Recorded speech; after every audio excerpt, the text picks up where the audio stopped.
Game number 1, best of 5, the last chance qualifier. We are in the final matches. We have only 2 left, basically. The Green Cats on the left, and on the right we have Team Madness. So we are already in the last chance qualifier. We are the Anniversary Cup, obviously, so celebrating 10 years of Heroes of the Storm. We have a prize pool in this event with north of 3,000 euros of prize money. And right now, both of the teams that you're currently seeing on screen already lost in their groups. So we had initially 6 teams that were split into 2 groups. 2 teams out of each group advanced directly, and 2 more will advance through the last chance qualifier. 1 actually already did. We're trying to figure out the second team that will make it out of this last chance qualifier. And, well, there's no loser bracket here. So whichever team loses is out of the tournament. The winner has a chance in the final best of 5 of the last chance qualifier to get a ticket for the playoffs, and we'll see who that's going to be. But first of all, we have to, of course, to go through this series here at hand. Battlefield of Eternity is our first map. Quick reminder, there are no draft rules here, so normal draft rules essentially. There's no special rules. And we have a Nubarak band, Lucio band too, which we are getting a lot, but it's gonna be an interesting series. I honestly don't know who I think is going to take it here. I guess if you would force me to make a choice, I would maybe favor the blue team just a tiny little bit. But I was very pleasantly surprised in the tournament, because even when we went into a series and I thought, okay, this team, they have it. They on paper are by far the strongest one. We had so many matches that went to the 5th map, or where we had insane just upsets happen. It was a bit bonkers. So curious how this one plays out now. Li Ming gets banned. We are on Battlefield after all, so of course you want to have some damage against the Immortal that can take the shape of multiple potential picks. I mean, one thing would be Vala with an arrow build. You could still go for Hanzo. So there's still plenty to take. Talking about Vala, there she is. So Vala is in the house, insta first pick, and there is Hanzo. So apparently the teams agree. I mean, again, it's not really a stretch, but still kind of funny that those are literally the first 2 heroes that are getting locked in right away. So they're not bothering with the side lane or with the tank with any kind of utility. It's just instantly, let's go for the immortal damage. And let's see what else we're gonna get here. It's kind of funny though. Alright, so for Vala, the only question that we still have is arrow build or auto attack build. Both work. It's a bit of a different approach. Depends on how you want to run this. We get Imperious for the Green Cats. But the Vala choice, I wouldn't mind a good arrow build. Good arrow builds are kind of fun when you stack really very, very diligently on your level 1. We've seen that even outside of Battlefield of Eternity, of course. But a lot of teams still will revert to an auto attack style, because it's just simply saying, we don't only focus on the Immortal with her. What we really want is also to just dominate the team fights, do a lot of damage there, and they could do this in this case. Now, we have Uther locked in, and an early Uther pick like this always begs the question if we're seeing a double support play with Uther doubling as a main tank, which is maybe not as popular anymore as it was in the past, but it's still something that you see every now and then, and that gets played, I would still say, fairly regularly. It's not a crazy thing, but definitely gets played, and you can already see that the cats are assuming the same. They're banning out a support. They're looking at Oriel and they're like, nah, well, with Vala here and everything, let's just get rid of her. This is likely going to be an Uther main tank, but yeah, we'll see. Could obviously that they're just picking Uther as their normal support, but let's be honest here. There are no special restrictions to what you can pick, and all the healers are available. Uther is not usually the choice that your mind immediately jumps through to when you're saying like, hey, we need something here. I mean, in the days of old, he was a very good solo support, and you saw him oftentimes on Battlefield of Eternity in a combo with, let's say, Greymane. The Chinese, for example, love to play that particular style, and in each big team fight, they would essentially just go for Divine Shield on Greymane, and then really try to put him into a spot where he could rip the opponent's team apart. But those days are long gone, and Uther these days is just not on the same power level anymore as he was back then. Guilty Spark with Deckard Cain, and now we have Muradin. So we have Muradin as the main tank, we have Imperious as a follow-up, so you have your damage through Imperious, you can get some DPS in. We have also stuns and a bit of CC on more or less every hero on the blue team side, so that's good. And over on the right side for Team Madness now, we get Tyrael and Malfurion. So, double support, but still a proper main tank. So, Vala definitely going to go for an auto attack style. That is a given at this point. But, yep, right now we have 2 supports for Vala and the front line. With Tyrael, you even get the additional shield. And on top of that, you now also have, of course, the potential sanctification then on level 10. Alright, last pick for map number 1. Last but not least for the blue team. And, well, we get Artanis. Trash Tanis is in the house. They picked the liability for our first map. Ladies and gentlemen, Battlefield of Eternity. Game number 1. Prepare yourself. On the left, in blue, we have J-Hard on Muradin.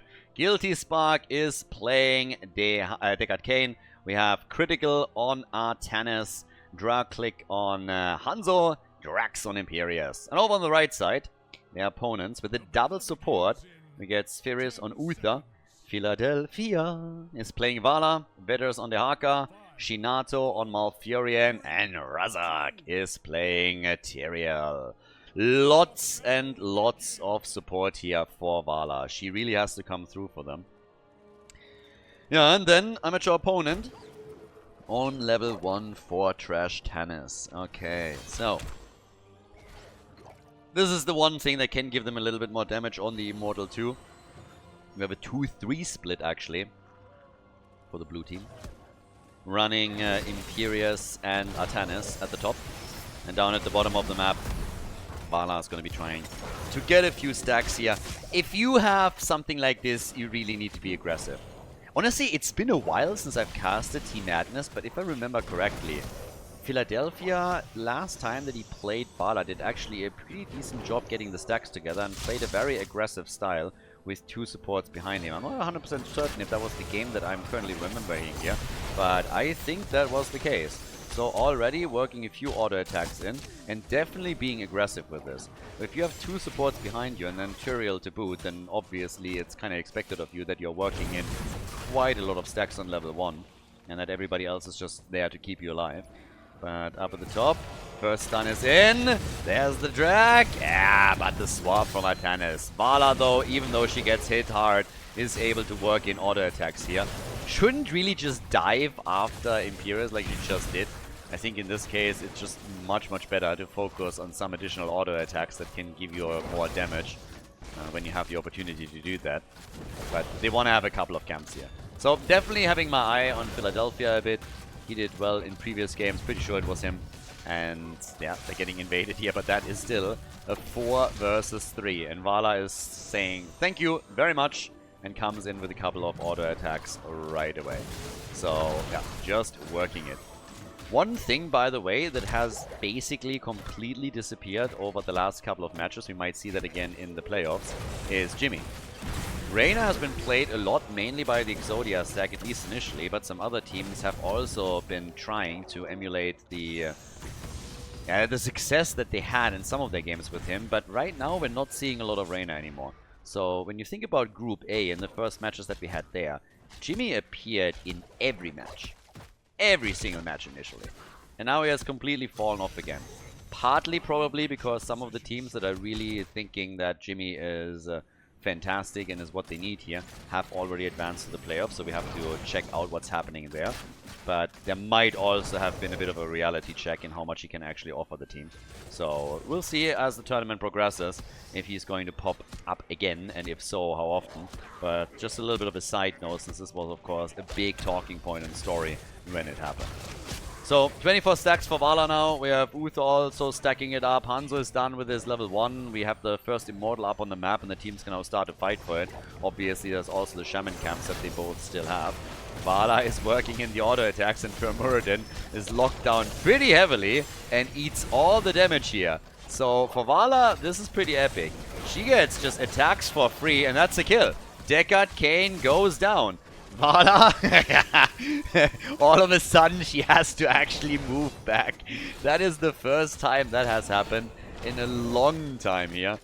But there is still that extra damage that Hanzo is able to get in. And then of course Artanis is still pretty helpful with his amateur opponent here.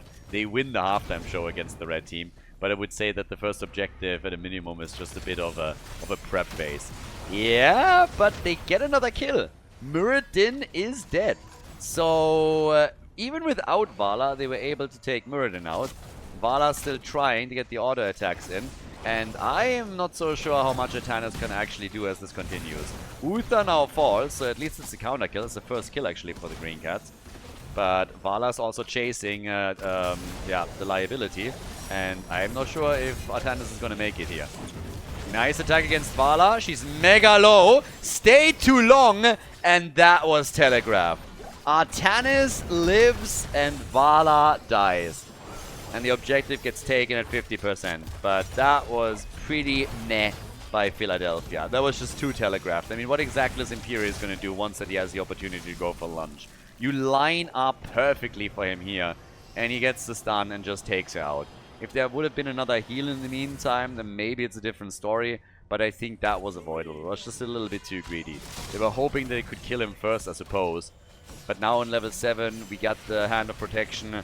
We have also, by the way, Purge, Evil, Divine Vigor, and Salvation for Tyrael. So he could very well deviate away from what I thought his build would be initially and go into Judgment. Trash Tannis at the top lane has been annihilated, but we see kills coming through at the bottom of the map too. Yep. Would have loved him to take maybe the minions out instead, but that is a fort that will fall down here. If they poke this a bit further, that fort is gone. First objective, and they are able to get a fort. So, they're getting a kill too. Uther is gone. Uther is eliminated. 4 kills, 2-3. That's pretty awesome for the blue team, especially considering that initially this looked a bit tricky. Vala was getting stacks quickly. They worked up a couple of kills as well. Now we got Vedders at the top with Dehaka. Down at the bottom of the map, the blue team is still able to work in some additional camps. And they're getting closer to level 10. It's going to be an interesting one.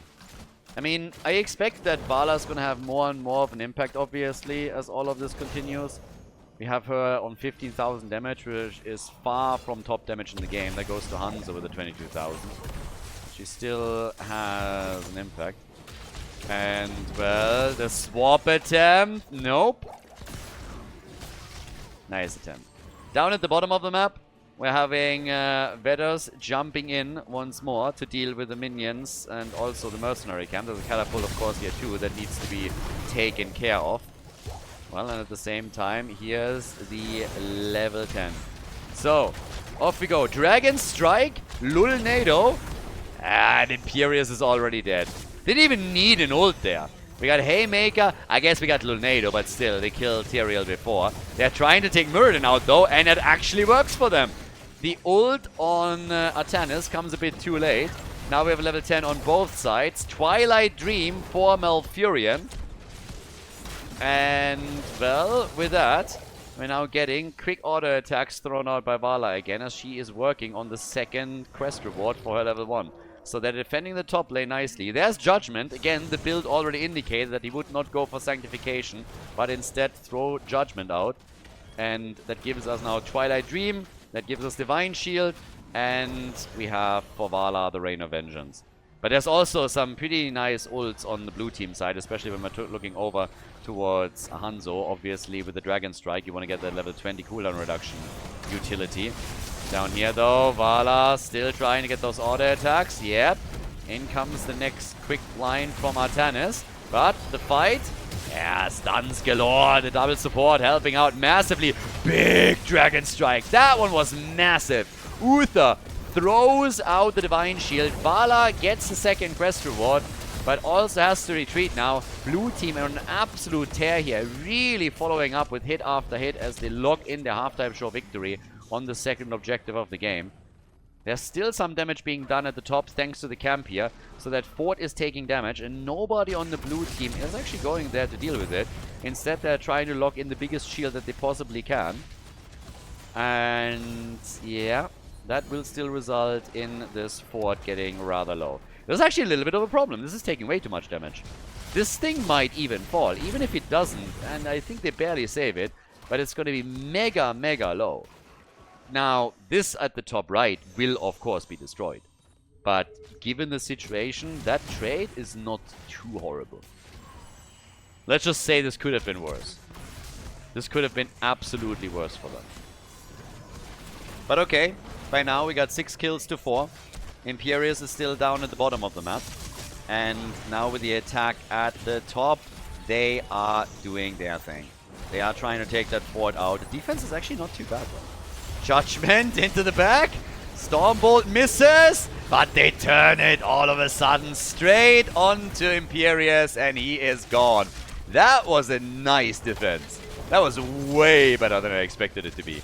The fort still falls, but they get a kill, and they're trying for the double. Hanzo is low, tries to get away, but the rest of the team is in trouble, and they try to go for Artanis, and they take him down. Vala was close to death, but got the heals. People hoping, of course, for Artanis to pull through here. Fire pull. Fire pull. And yeah, didn't look like it. He died again, as so often.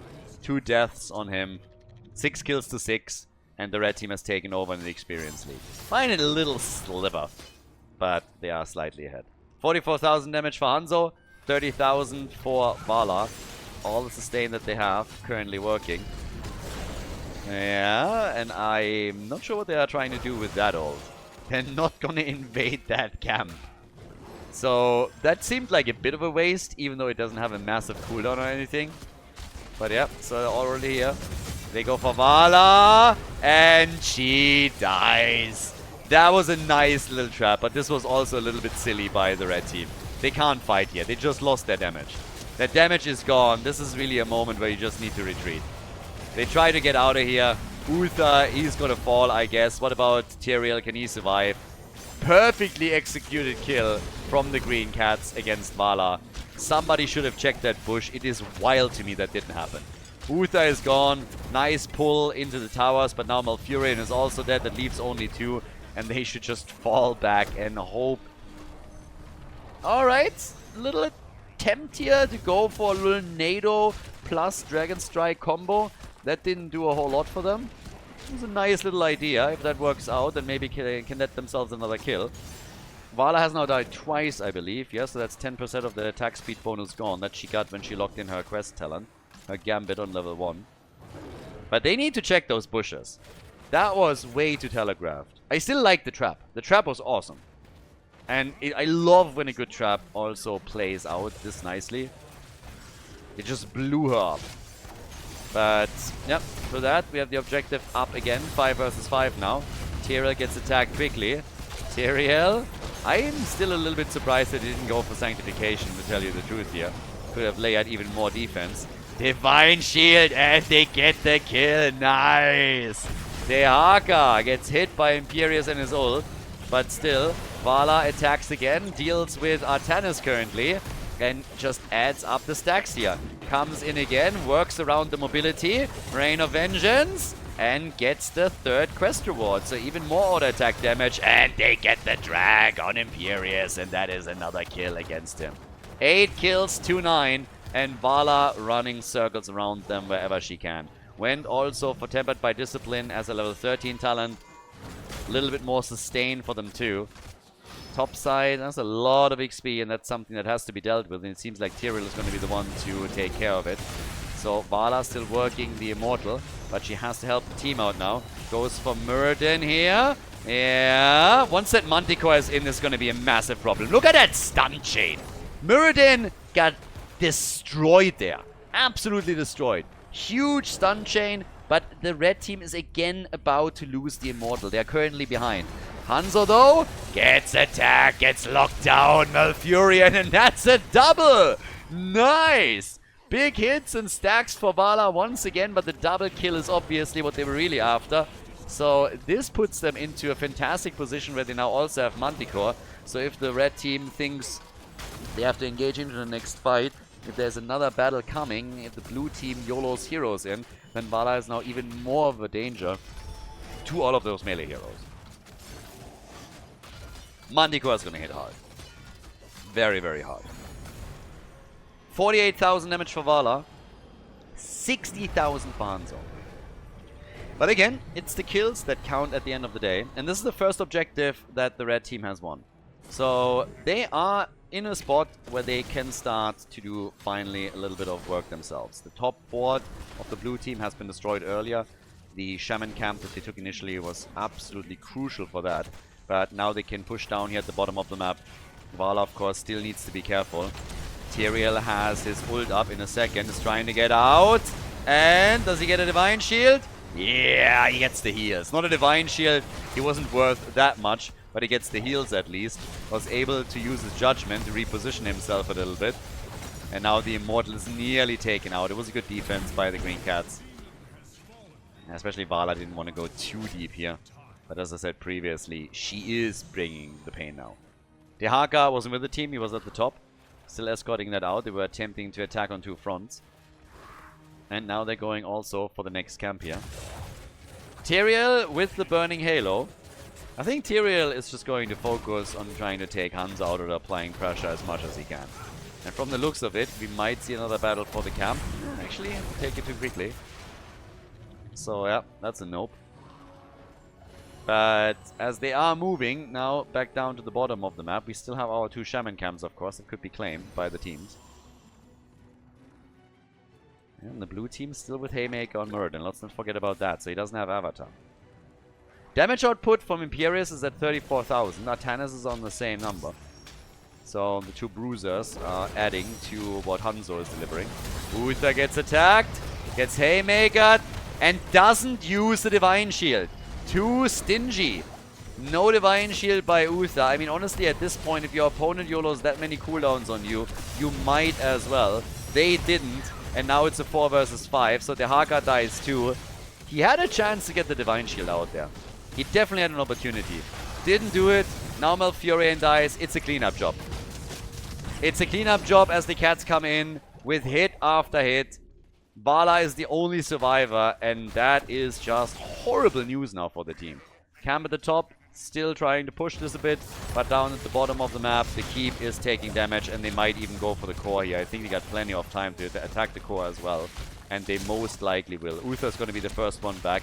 And again, if he had used the Divine Shield on himself, I think this is a totally different story. They were getting a bit stingy, didn't want to use the cooldown, he was trying to save it for the next game. And that might just result in them losing it here. Vala behind the team, baiting them a bit. But this is bad news. The core is at 50, 40, 30%. It's game. Green Cats, all that they needed was a team fight victory here. They take it. It's a victory for the blue team. A lead in the best of 5 series at last chance qualifier. Before we head into game number 2, make sure that you subscribe to the channel if you haven't done it yet so you don't miss out on any future content here on Khaldor TV. Sky Temple, map number 2. So, we got our lead for the cats. Team Madness was not looking too bad, but then Uther died. And all of a sudden, it was a full-on cleanup job as the cats just moved in and took everybody down there. By the way, quick reminder, the cats, this is not the 3-legged cat, so we have 2 cats here. There's a lot of cats in this one. Apparently, 1 cat was not enough, so we have several teams. And in this case, it is the green kind. And they have a chance to move on, maybe even take the 2-0 lead now, before we head into the 3rd map. Inubarak gets banned, and I am curious if Vala gets banned. Because this is something that some teams have done against Team Madness previously. Just said, yeah, we don't want to deal with this anymore. Now, Sky Temple is our map. Can obviously play a couple of globals here too. Try and utilize those.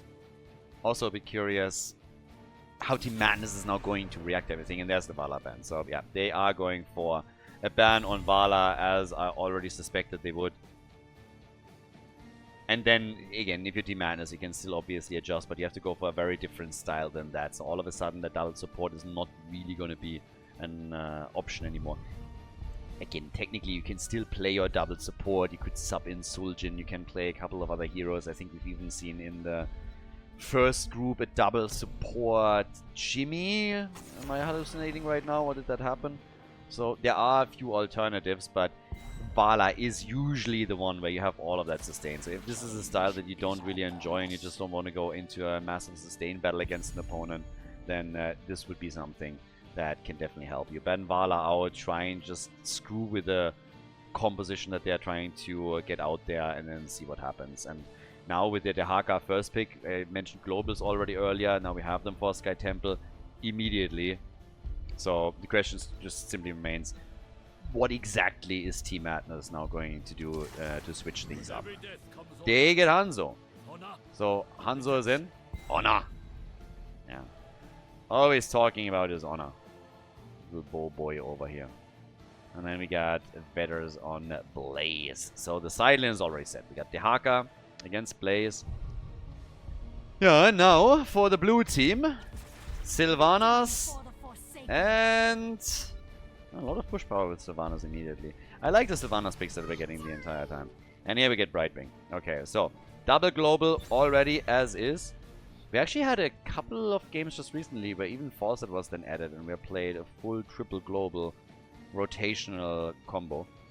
I like some of the things that you can do with certain globals. I mean, we've seen, for example, Brightwing plus Zeratul, which can also be really nice because you're, for example, having a hero in a lane, Zeratul moves in, Brightwing portals over, and you're immediately playing a 3 versus 1. So you can do a lot of things like that. We have seen the same with Dehaka, Brightwing, plus maybe even Abathar, you know, get the symbiote in. So there are certain things where you can attempt to blindside an opponent with a global comp. Don't think this is going to be played out here. It's usually played on a different level, but still, when stuff like that happens and gets well executed, it's pretty cool. Like a team that plays with globals and has really good coordination and plans set up ahead of time, it's pretty sick. Fnatic comes to mind, obviously, when we're talking about the good old mid-season brawl in the HGC days. And Sky Temple in particular, we had them multiple times with triple globals. So yeah, that was actually pretty big. Talking about Fnatic, we had earlier on Battle.net, Breeze has played Heroes of the Storm for the first time in essentially 2 years on his main account and played a couple of Storm League games, some placement matches. So yeah, that was also an interesting one. Comeback right there. Rega and Tyrael. So we have the Sanctification plus Bunker combo to try and keep the team safe. Always a winner, especially when you're trying to hold a point like you will on Sky Temple. And then for the blue team, we still need a front line. Still haven't seen what exactly they're gonna go for in regards to their tank, and that is Diablo. Diablo Dehaka is gonna be the combo. And we have Zeratul. I talked about him! The Zeratul rotation with Brightwing coming in, turning a lane into a big numbers advantage. I want to see that action. This would be awesome. So let's see if they actually do that. Zeratul plus Diablo could also give you a wombo if you go Void Prison into Apocalypse. Maybe even a Wailing Arrow on top of it. Do I expect that? Probably not. It's quite hard to execute and can easily be interrupted. But I like that we have potential for it now. Final pick for the red team. We get Greymane. The Wolf Pack on the red team side. Ladies and gentlemen, map number 2. We're going to Sky Temple. The Green Cats are in the lead. We have them on the left with Sky Temple as our second map. Drax now on Dehaka. J-Hard on Diablo. Critical is playing Sylvanas. We got Guilty Spark on Brightwing. So lots of globals, as I already mentioned during the draft. And Dreaclick on Zeratul. And definitely going to be interesting what kind of build he goes for. And what we get as a level 10 talent. If there's going to be really some wombo attempt. Kind of likely, but we have Move Unseen now as a level 1 choice for him. Razak for Team Madness is playing Tyrael. We got Vetters on Blaze. Shinato on Rega. Spheris on Greymane. And Philadelphia is playing Hanzo. Okay, party time. Quick take at the watchtower at the top. So that's already being claimed. Not even a fight for it or anything. I kind of expected that Sylvanas would move onto a lane and try to get some value here. That hasn't happened. Instead, they're trying to go for the kill. Beautiful! Oh my god. That was neat. They get the kill against Tyrael, and Dehaka really timing this properly. They waited until all the abilities were out, and then they got it. Just look at that. So they come in here. Look at Dehaka right now. He's already just waiting for it. Sees that come in.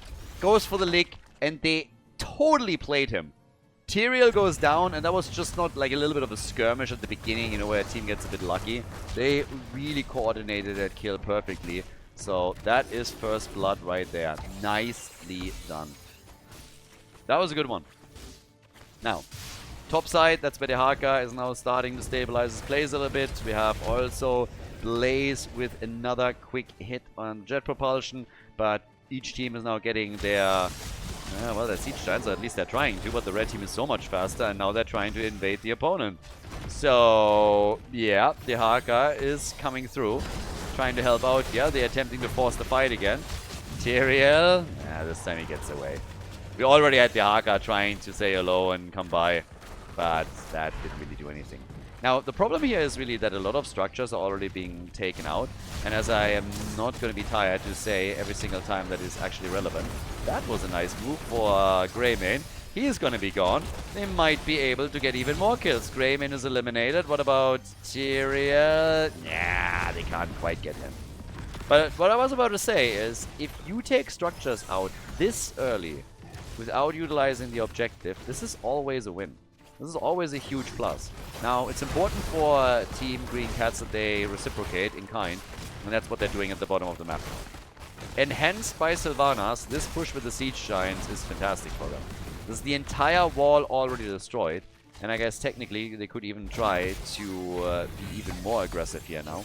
But they're moving Sylvanas already back. They don't want to stress this too much. But it's all about getting structural damage and taking a couple of structures out when you can, so that later on you're going to have the upper hand on this. If the top temple is taken by the red team, this could very well end up with the first fort getting destroyed on the first objective. Which obviously is something that you definitely are going to try and avoid if there is any way that you can pull that off. In regards to builds, seems like Tyrael is actually going for Judgment again. So this could be an interesting combo now, because Judgment with Hanzo gives you multiple opportunities on how you can combo that. And then you have also Greymane, so if you coordinate... Like, the last game was a little bit weird in the sense that if you're trying to go for Judgment, normally what you're attempting to do is to blow a target up. And they succeeded a couple of times to get a follow-up kill when they all went for the same target, and Tyrael had oftentimes jumped after Hanzo to make that happen. But right now we're having heroes that can perfectly follow up on any move, on any engage that Tyrael starts. They have a bullet or even go for the throat for Greymane, so they can go with the wolf immediately for the same target. Dragon Strike, Dragon Arrow, doesn't matter what he picks, you can follow up with Hanzo, and there's also a few more stuns. So this could be, from a kill perspective, way more dangerous for the blue team. Has to be coordinated well, of course, but yeah, they can definitely do a lot here. Now, Jayhard sitting in the middle and trying to push this out so that they can get more damage onto that fort. As expected, by the way, with the top temple channel, this fort has been destroyed. So the first fort is already lost. They lost the top side fort. Team Madness structurally now in a lead. How long that holds? Different story. But structurally, they have now taken a small advantage. Have still not gotten a kill, but I am very sure this is going to change. At least once that we're getting level 10 abilities. I would be surprised if the Cats would make this a perfect game here. Game number 2 in the best of 5. And they're already looking for kills. But Sylvanas is, yeah, not falling for it. She realizes there's too many heroes missing on the map. So she's immediately out. Level 7 gave us also the Seeker in the dark. Nice track Tong. And the push against Tyrael again. Diablo and Dehaka are coordinating some fantastic plays. And now Dehaka is coming back into the fight, into the back line. But he didn't cry. I mean, honestly, he could have crowned his achievements here right now with another Tong Connect and kill. Instead, it's Zeratul that goes for Hanzo and eliminates him. So Hanzo is now gone too. 4 kills to 0. But I really like the kills and the way that they're being picked up by the Green Cats. They're a little bit terrifying with some of the coordination that they're currently showing. That's pretty awesome stuff. Swift Retribution, by the way, empowering Greymane even further. Might of the Nerazim for Zeratul. Again, as expected, the build in particular indicating this already. And now, thanks to level 10 talent, they are going to get the shots fired at the bottom of the map, very likely with the temple. And if they do, the bottom fort will fall. And you know what? they're most likely going to take the mid fort out as well, if they can get all the shots. That is a big if, though. Tyrael, again, not going for Judgment here. Actually, Sanctification for him now. So it's a double layer of defense, as initially assumed, with Sanctification plus Bunker. Sylvanas is pushing the middle of the map, all on her own. Might have to get back here. Dodges! Even the jet propulsion's done.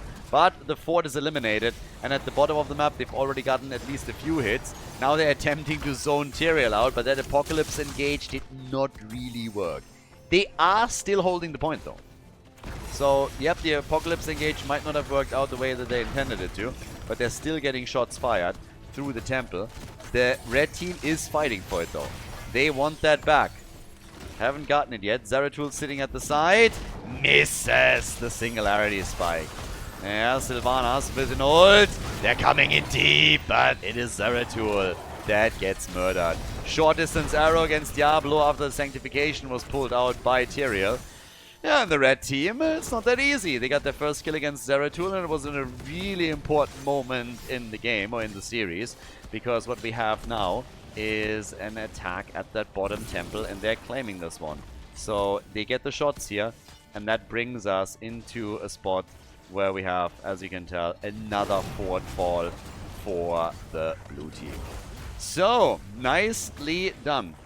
So far, so good. Pretty decent move. And now the opportunity maybe to even follow up on that with more structural damage. But they're getting 4 Siege Giants first. So structurally, yes, Team Madness is still ahead. 4 kills to 1. Green Cats still ahead in experience a little bit. And if they maintain that as the death timers rise, they will of course be starting to struggle here. Well, Team Madness will struggle because of the death timers, but yeah, for the Grats this would be pretty good. They would get more and more momentum and snowball potential out of every single kill that they get. But of course, the risk is always that it turns against them. Now we have level 13 talents. Centering everything around the boss, but they're not going for it. Shroud of Adun now. Synergizing a little bit with the level 1 talent. Diablo. Another engage attempt for a second. Can they get the lick? There's the first and the second CC tool. And, well, that's another kill. Rhaegar was too late. Sanctification didn't come through either. They interrupted all of it, essentially. And that is another Tyrael kill. And it allows them to go for the bottom of the map and take down another fort. So they are fighting back continuously and then negating the advantages that Team Madness has with those objectives that they claim. So structurally, it is again quite even. 5 kills to 1 now. And, well, the temple activating at the bottom of the map. Yeah, okay. We're in for a bit of an interesting ride. 27,000 damage for Hanzo, 18,000 for Zeratul. Huge difference in the damage numbers. But it is the blue team that is getting most of the kills in this game. Now, Spheris on Greymane already running around. They're trying to go for Zeratul here. And, yeah, he gets away. Zeratul is already out, able to escape this time. Looking for the next channel. Brightwing is at the bottom of the map, and they're even attempting to get a few shots fired through the mid-temple. At least push the red team off it. There's also Siege Giants at the bottom of the map. Attack is already starting. In comes Tyrael. Gets stunned with the APOC combo. Big damage, but the bunker saves the day as Greymane engages deep. They're taking Zeratul. They're taking the Arca. The Fruit Fly is dead too. Trashwing died. And that's a disaster with Diablo also getting absolutely crushed.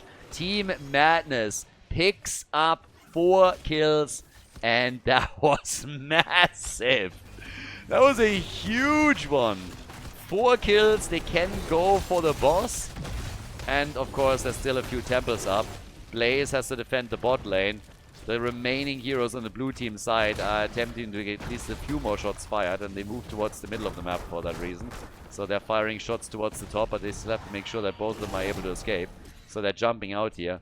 But now it's time for the red team to just take over and reap what they saw. We have bot lane, boss pushing. 10-minute boss. Shouldn't get too excited. It's not going to be a massive thing here. but still good enough. Will take some damage and of course also draw a few of their resources. And while that is a thing, we have the attack at the bottom of the map because the red team is obviously trying to get even more hits in. So far, so good right now. Seems like the team is starting to slowly do a little bit better here. The red team. They definitely struggled initially, at least a little bit. But right now, they're doing pretty okay. So right now, things are starting to look better and better for them. Level 16 talent, slightly ahead also in experience, obviously. But still gonna wait for the next big attacks here. So, as it stands right now, we have, of course, the next temple phase being a pretty decisive one. Damage output 37,000 for Hanzo. We're getting 21,000 for Zeratul. And for the blue team, that last team fight was honestly a bit of a disaster. Structurally, again, there is an advantage now for Team Madness, but that was true for most of the game. The bigger problem is really that the big advantage for the blue team was their prowess in team fights, and now that this is gone, this is starting to become a very, very big issue. So, yeah.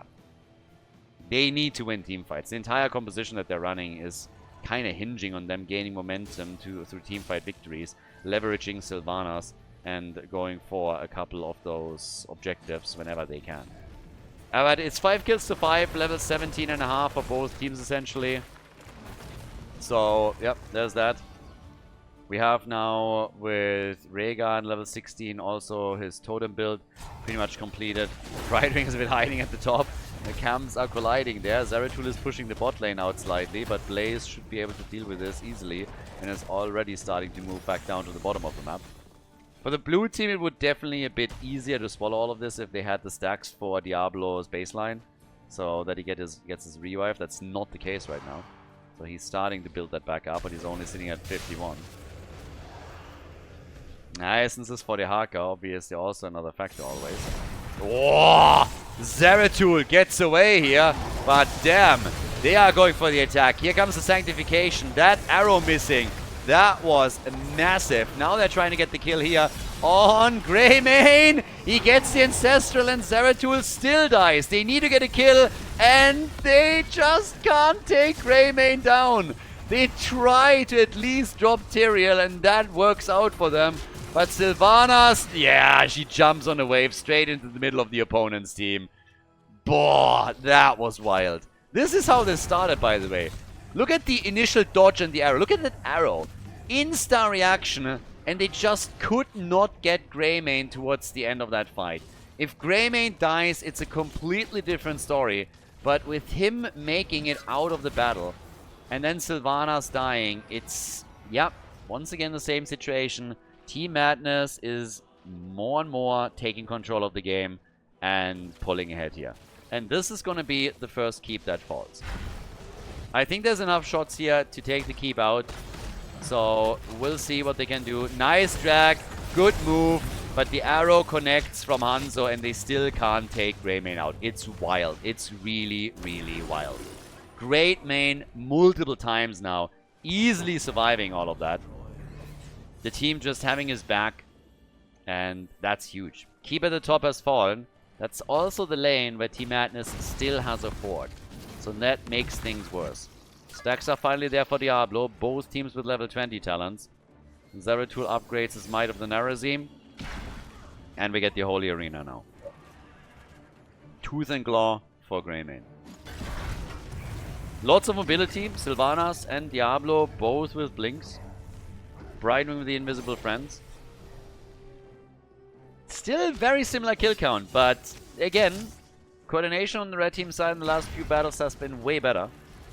And the blue team needs victories, and they need them quickly. They are already under pressure. Boss is up at the bottom of the map, so that's another thing. And they go for the catapults here. Diablo sitting at the side, waiting for an opportunity. They shouldn't just dive into a fort. But they hold control, and they're trying to hide in the bushes a little bit to set a trap. On the damage side, 53,000 for Hanzo now. 24,000, not even half for Zeratul. Sylvana's even worse. She's sitting at 23k. But again, they got 6 kills in this game. So now everybody is slowly walking towards the boss. They have the camp claimed. Siege Giants. Bottom of the map, Zeratul still sitting tight, and there's the double temple now. Yeah, they sniff out the Haka. Just trying to check if we can make a bit of a move here. Totem, obviously, also good. And they are trying to sneak this one in. Oh, and the red team doesn't realize it. They're moving everybody towards the top. They don't realize that the boss is about to be taken. Maybe they have an inkling now, but it's going to be too late. Sneaky little play, risky play from the Green Cats, and they take the boss. And now they can go, of course, for a couple of temple shots here. Defense at the bottom of the map has to be on point right now, or it's going to do real damage. They're moving towards the top. They try to go for Rhaegar, and he disappears. Rhaegar is gone. That arrow is too late. The boss is pushing the bot lane. Dehaka sitting in the middle. Huge play from the Cats. First the boss, then the kill against Rhaegar. And that was extremely well executed. A great attack by Diablo. But now, can they save Dehaka, the drag? And that's a kill. Greymane, he's not immortal. He dies. It's a triple, baby. They get the kill against Tyrael too. They try for Blaze, and he gets killed as well.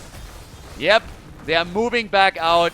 Massive, massive moves now made by the Green Cats. The keep at the bottom of the map has taken damage. The core, by the way, over here, nearly taking damage. The entire shield has been removed from the catapults, and the next set of catapults is already pushing in. But they are trying to potentially even end the game right now. They're definitely taking the keep here. I'm not sure if they can end the game, though. 3 heroes are still missing, but Hanzo is back. At the bottom, the pressure mounts up too. Catapult is going for the keep as well, but they're obviously trying to end all of this. They're going for Hanzo again. The core is already losing its shield. Hanzo pushed into a corner, and he's gone. Hanzo is gone, so is the shield. 5 seconds for Greymane to come back, but this looks like a 2-0 lead for the Green Cats. The blue team throws everything against the core right now, and this is game. What a comeback here on the second map. A 2-0 advantage now for the Cats. GG.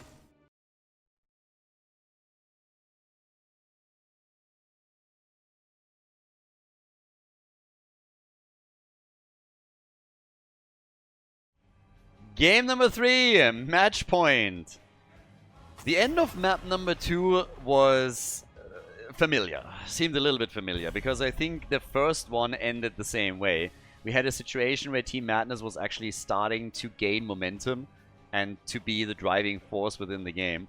And then all of a sudden, Green Cats come in, win a big team fight, and snowball it hard. It's not like they were massively behind and bound to lose or anything of the sorts, but they absolutely just crushed it in that last battle. Death timers were high enough. They snowball the battle, go towards the core, and take the game. So that's 2 games now that finished off in a very similar fashion, and that brings us to Dragonshire, map chosen by the blue team, by the Green Cats, which means Team Madness has gone for first pick, first ban.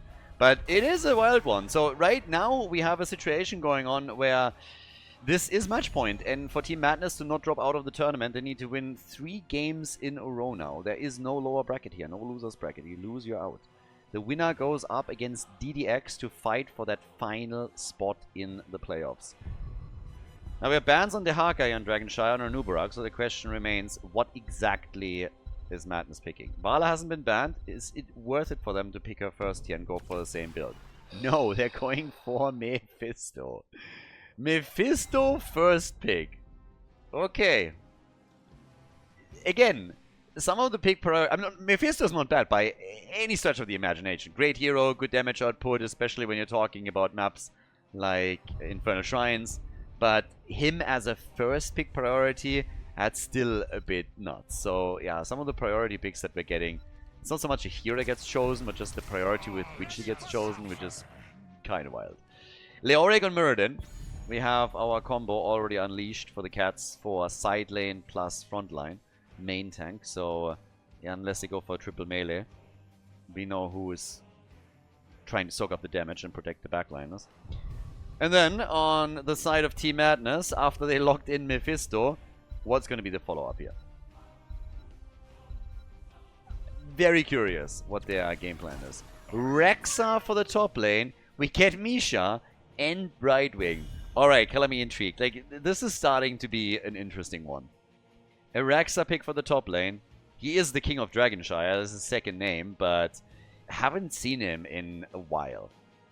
I mean, every now and then you still get a Rexa pick here, but let's be honest, Rexa has been falling off heavily. So yeah, a lot. Now, what are the cats banning? What are they afraid of here? They ban Garrosh. They don't want to deal with Garrosh here. And then in return, after Lucio and Malthael were banned, what is Team Madness going to eliminate? What are the last couple of games are they looking at and saying, okay, we really don't want to deal with this? Now with Muradin, you obviously are, I don't want to say guaranteed, but you can have Muradin roaming the map and looking for targets. If they have somebody to follow up on his stun, they can really get kills pretty quickly. But what's the choice? Alright, Junkrat gets banned out. Yeah. Obviously trapped a couple of those heroes pretty hard there. So Junkrat banned. Garrosh banned in the last rotation.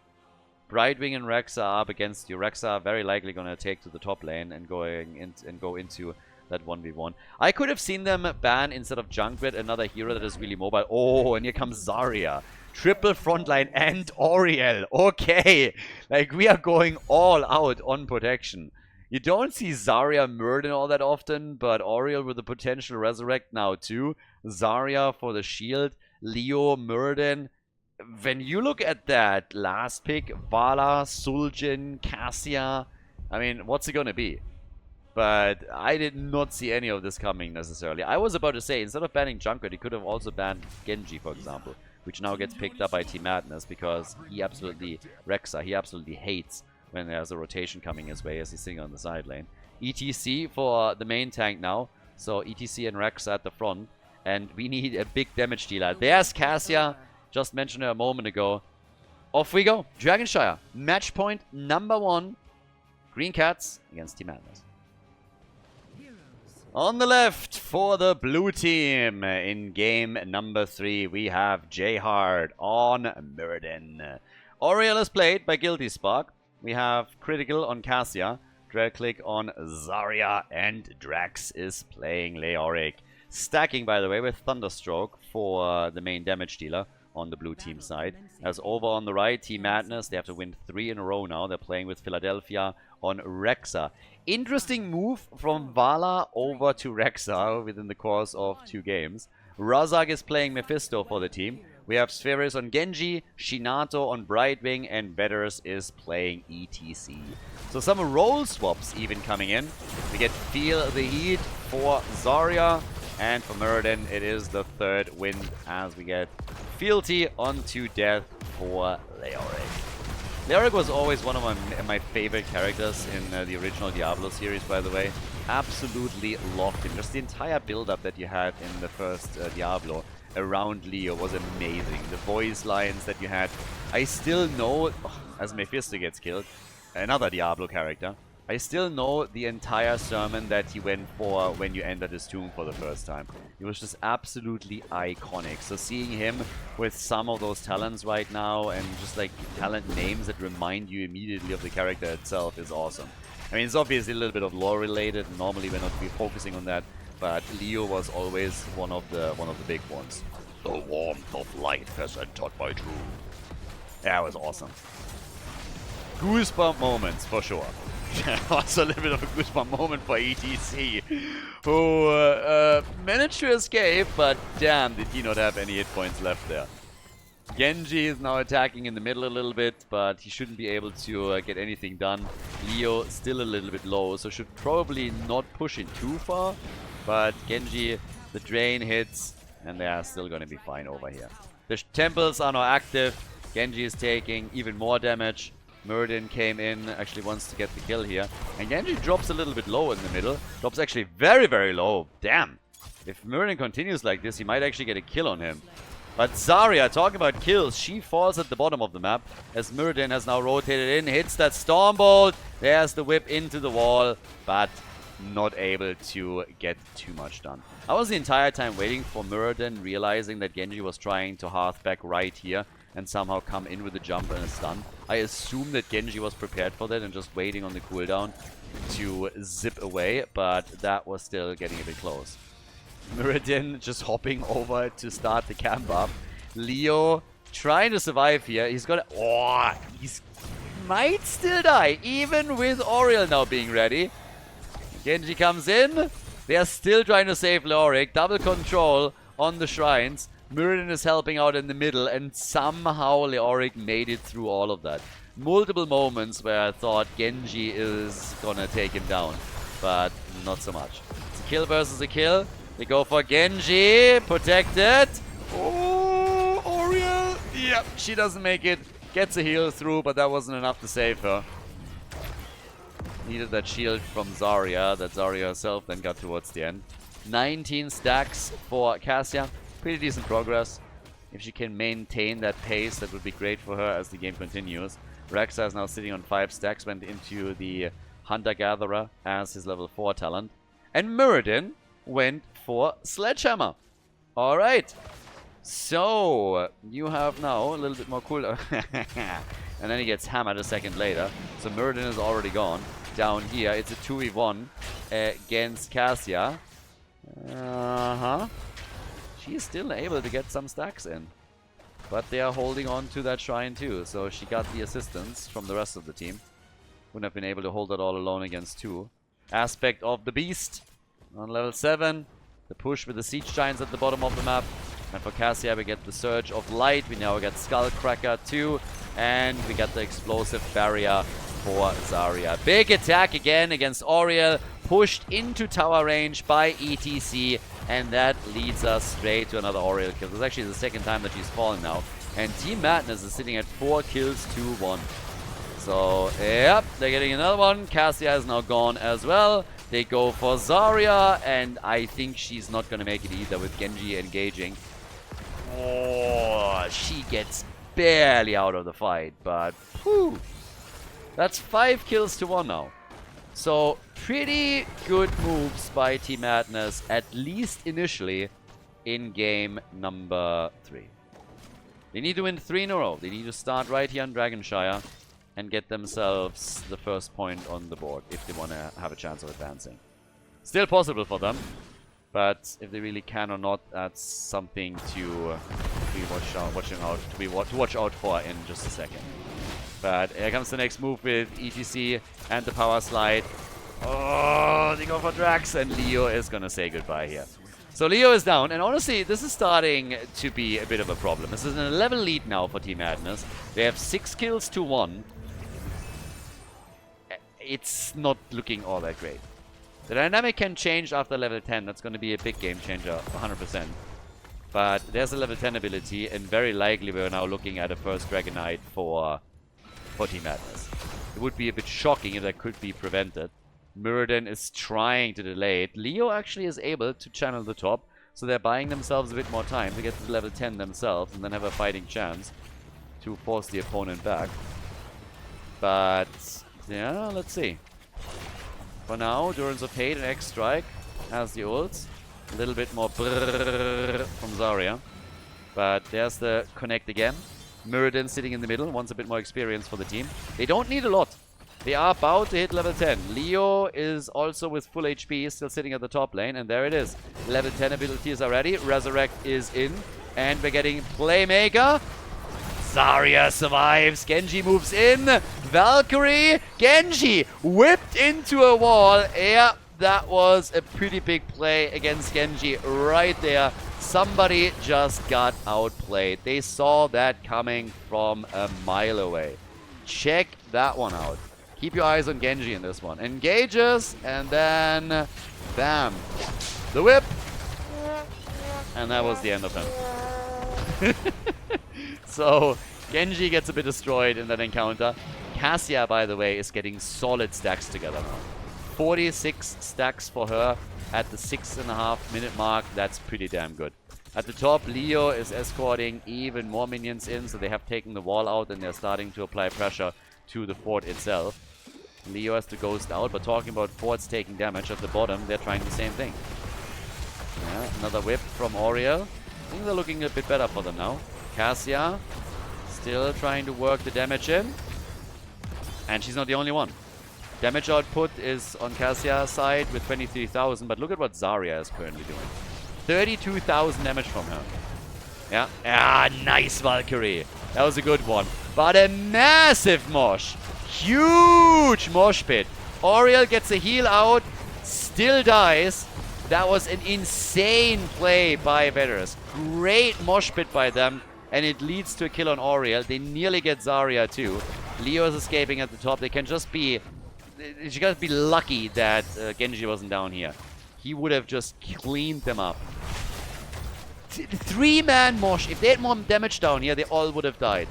It is wild to think that only Oriel didn't make it. And she had obviously Resurrect up, so she's already back to fight. But here comes the rotation from Rexa. They go for the damage again. Muradin gets stopped as he tries to jump away. Gets a heal and still falls. Genji is able to escape. Not intimidated by that entomb that we see from Leo. It trapped ETC for a second, but it seems like he's gonna be able to survive. The Valkyries are absolutely crucial, by the way. They're so damn good, but they just can't get the kills as they're trying to follow up. There's so much damage coming from the Madness that it's tricky for them to get anything out of these situations. Zarya is now dead again, and the blue team is desperately trying to escape here. Great whip, good moves, but it's just not enough. Oriel dies once more. Has a Resurrect available. Could technically use it now. But this is kind of wild. The red team is coordinating a lot of these fights exceptionally well. And there's just not enough damage, it seems, from the Green Cats. Dragon Knight is taken. Muradin is sitting at the top. We have 51,000 damage from Zarya. 37,000 from Cassia. And on the other side, it's really Mephisto that reigns supreme for them. Genji, again, just jumping out. But it's crazy. So, yeah. Little bit wild. 2 kills, 2-11. And in the middle, the fort is gonna fall. Quest is also completed for ETC, so his level 1 is now done. That's a 2-level advantage now for Team Madness. 2 levels ahead. And they got the Dragon Knight. Cassia is ramping up her stacks nicely, but it just doesn't translate into anything. She's hitting Valkyrie after Valkyrie, but they don't get the kills afterwards. And that's a problem. And yeah, then this happens. They're losing the fight again. This is actually one of the few Valkyries that they lost. Zarya is getting resurrected. That's a big one, of course, too. But it's always the red team that seems to be pushing here, and they're about to hit their level 16 talent. Leo is coming through from the mid lane as he pushed another wave out. Hits the entomb, but what are they going to do with it? Nice interrupt on the mosh pit. ETC was going for it. Couldn't get any value out of that. And here comes Muradin again. Haymaker! They go for ETC. Eats the Stormbolt, and they still can't get the kill. Now they try for Genji, and he gets healed and escapes. They just can't get kills. 12 kills to 2, and it's not for lack of trying. We've seen so many cool moves made by the Cats, but it's Team Madness that time and time again wins the fights, makes the big plays. They're following up with a kill on Leoric, and they're just finishing them off one after another. The Cats, they have so much good coordination here, but it's not enough. Madness is just better. Madness is just coordinating these fights better. They don't die, and they are always escaping. There's no snowball effect against the red team. And now they have a level 16 talent that the blue team needs to catch up on. Only one fort has been destroyed, though. That's the one big thing here. A single fort has been destroyed. Nothing else. At the bottom of the map, they're now trying to make it 2. And they're staggering another death. Those are these situations. They shouldn't happen. They could resurrect Muradin, but maybe at this point it's just better to simply let him fall here, unless they feel they can save the fort, and I think that's what they're thinking. They resurrect him. It's obviously a much bigger cooldown here. They sniff out ETC. 82 stacks, by the way, for Cassia. Cassia is hitting hard. And the Auric, talking about hitting hard, he's still getting some damage on that fort. But yeah, that's a dead Leo if I've ever seen one. He's not making it. Leo is dead. Down at the bottom of the map. They are trying to get themselves some kills. They at least got a camp, so that's good. That's good news. Dragonite is not that easily going to be claimed. They are retaking the shrine now. Both teams on level 16. That was important. That gives us also the static electricity, additional charges. So this is going to be a big one for her too. Muradin went for the imposing presence that could help, plus the reservoir of hope. So let's see what they're pulling off. But they are struggling a lot. The red team is just coordinating these fights better. Are we going to see a repetition of what happened on the previous two maps? The Entombs, by the way, don't do jack shit. They do nothing. At least that's what it feels like. Here's another play with the Dorans of Hate against Zarya, and she is dead. Mosh Pit against 2. That's probably Cassia going to bite the dust. Nope, she gets the heal from Auriel. Leo is about to fall again, though. And Cassia barely survives. She actually makes it, taps the fountain too. But she's still low and has to be careful before she re-engages into the battle. Zarya with 70,000 damage, and it just means nothing. 52,000 for Cassia, same thing. There's another Dragonite, 86k for Mephisto, who's the top damage in the game. I was talking about him being a first pick, and the priority actually pans out for them. That priority was absolutely worth it. Zarya is now back. Here comes ETC again. They can't get kills, it seems. They went for Mephisto again. Brightwing, finally they get a kill. Finally a kill. Can they follow up with more? They want more. They want Mephisto. He has been a pain in their butt the entire game, and there's the follow-up. Mephisto is dead. Dragonite at the top is taking the fort out, but down here they get one as well. So at least they're getting a bit of structural damage. It doesn't change the fact that Team Madness is 2 levels ahead. And now they're trying to go for the wall on the keep. The Dragonite, talking about keeps, is up for another half minute, 33 seconds, and he's gonna go for the keep here if they don't pay attention. But they kill Genji! Now all of a sudden it is the red team that is losing hero after hero, and this is a 5-man with all the sustain that comes from playing Auriel and from playing Zarya. They're going for the core here, and the Dragonite is still hammering away at the top. They are going for the core. Guys, this is happening again. This is happening again. There's the keep gone. Rexa goes back. The core is losing hit points. They want it here. They want to finish it. 8 seconds for Mephisto. This is happening. It's actually happening. How is this a thing?